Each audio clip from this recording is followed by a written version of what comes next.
കേരളത്തിൽ ടോട്ടൽ 29 MP-മാരുണ്ട്. അപ്പോൾ നിങ്ങൾ പെട്ടെന്ന് വിചാരിക്കും എങ്ങനെ ഇപ്പോൾ 20 ലോക്സഭാ മണ്ഡലമല്ലേ ഉള്ളതെന്നുള്ളത്. 20 ലോകസഭാ MP-മാരും 9 രാജ്യസഭാ MP-മാരും അടങ്ങിയതാണ് നമ്മുടെ കേരളത്തിൻ്റെ MP-മാരുടെ എണ്ണം. ഇതിൽ പല ആൾക്കാരും ലോകസഭയിൽ വളരെയധികം ശോഭിക്കുന്ന അല്ലെങ്കിൽ തിളങ്ങി നിൽക്കുന്ന വ്യക്തിത്വങ്ങളാണ്. അതിൽ നിന്ന് വേറിട്ടുള്ള ഒരു വ്യക്തിത്വത്തെക്കുറിച്ചാണ് ഞാൻ സംസാരിക്കുന്നത്. മറ്റാരുമല്ല, BJP-യുടെ പേടി സ്വപ്നം, ഡാറ്റകൾ വെച്ച് സംസാരിക്കുന്ന, കറക്റ്റ് കണക്കുകൾ നിരത്തി കാര്യങ്ങൾ സംസാരിക്കുന്ന ജോൺ ബ്രിട്ടാസ്. അദ്ദേഹത്തിൻ്റെ ആ ഒരു കഴിവിനെ നമ്മൾ എത്ര തന്നെ അനുമോദിച്ചാലും മതിയാവില്ല. അദ്ദേഹം പക്ഷേ ഒരു പത്രപ്രവർത്തകനായിരുന്നു കൊണ്ടാവാം ഡാറ്റകൾ വെച്ചാണ് അദ്ദേഹം സംസാരിക്കുന്നത്. 2021 അദ്ദേഹം പാർലമെന്റിൽ സംസാരിക്കുന്ന സമയത്ത്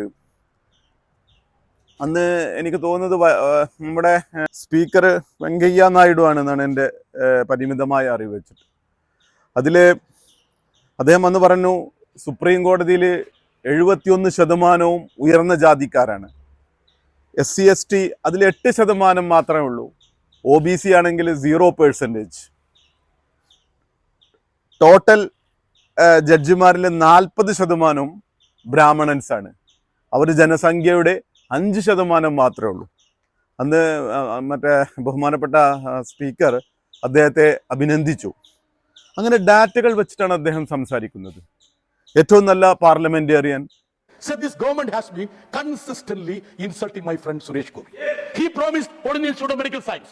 It will come now, a day, 24 hours, 36 hours. Where is the AMS, sir?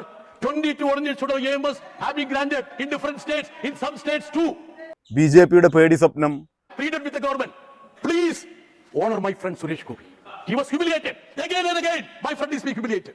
It's not the question of giving justice to Kerala alone, but giving honor to the ministers of this government also. Amit ഷായുടെയും Nirmala സീതാരാമന്റെയൊക്കെ മുഖത്ത് നോക്കിയിട്ട് കാര്യങ്ങൾ സംസാരിക്കാൻ ആർജവമുള്ള ജോൺ ബ്രിട്ടാസ്. ഞാനതുകൊണ്ടാണ് പാർലമെന്റിലെ ചർച്ചയിൽ ചോദിച്ചത്, ആരാണ് നമ്മുടെ petroleum മന്ത്രി, ആരാണ് നമ്മുടെ രാജ്യരക്ഷാ മന്ത്രി, ആരാണ് നമ്മുടെ വിദേശകാര്യ മന്ത്രി, ആരാണ് നമ്മുടെ പ്രധാനമന്ത്രി. നമ്മുടെ വഖഫ് ബോർഡ് വന്നപ്പോഴും അദ്ദേഹം ശക്തമായി എതിർത്തു. മിലിറ്ററിയിലെ പുതിയ അപ്പോയിന്റ്മെന്റ് അഗ്നിവീർ പദ്ധതി ഒന്നില്ലേ, അദ്ദേഹം അതിനെ ശക്തമായിട്ട് എതിർത്തു. അങ്ങനെ ഓരോ കാര്യങ്ങളും ഡാറ്റ വെച്ച് സംസാരിക്കുകയാണ് അദ്ദേഹത്തിന്റെ ഒരു പ്രധാന കഴിവ്. 94% അറ്റൻഡൻസ് പാർലമെന്റിലുള്ള ഒരു വ്യക്തിയാണ് അദ്ദേഹം. പിന്നെ അദ്ദേഹത്തിന്റെ അപാരമായ കഴിവ് എന്ന് വെച്ചാൽ വ്യത്യസ്തമായ വിഷയങ്ങളിൽ കാര്യങ്ങൾ അവതരിപ്പിക്കാൻ, നിയമസഭയിൽ അതിന്റെ പുതിയ വിഷയങ്ങൾ അവതരിപ്പിക്കാൻ അദ്ദേഹത്തിന്റെ അപാരമായുള്ള ഒരു കഴിവ് പ്രസിദ്ധമാണ്. എന്താണ് സ്വകാര്യ ബില്ല്?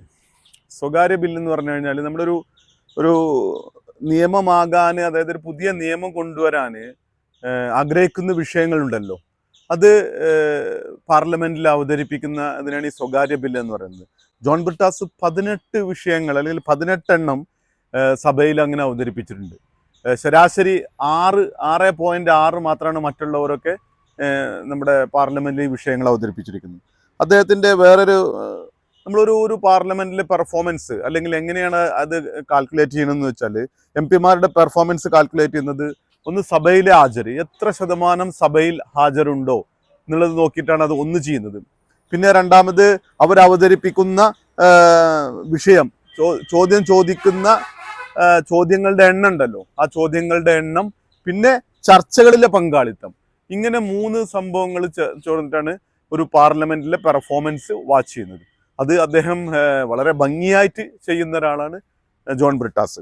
ഇങ്ങനെയുള്ള കാര്യങ്ങൾ കൊണ്ടൊക്കെ അതുമാതിരി BJP-യുടെ അമിത് ഷായുടെ മുഖത്ത് നോക്കിയിട്ട് പറഞ്ഞു, നെഹ്റുവിൻ്റെ കാര്യം പറഞ്ഞപ്പോൾ നെഹ്റു ഇല്ലെങ്കിൽ നിങ്ങളില്ല എന്ന് പറഞ്ഞ്, അതേമാതിരി ട്രംപിൻ്റെ വിഷയത്തിലാണെങ്കിലും നരേന്ദ്രമോദിയുടെ വിഷയങ്ങളാണെങ്കിലും BJP-യെ പല്ലും നഖവും വെച്ച് ആക്രമിക്കുന്ന ജോൺ ബ്രിട്ടാസ് ആണ്.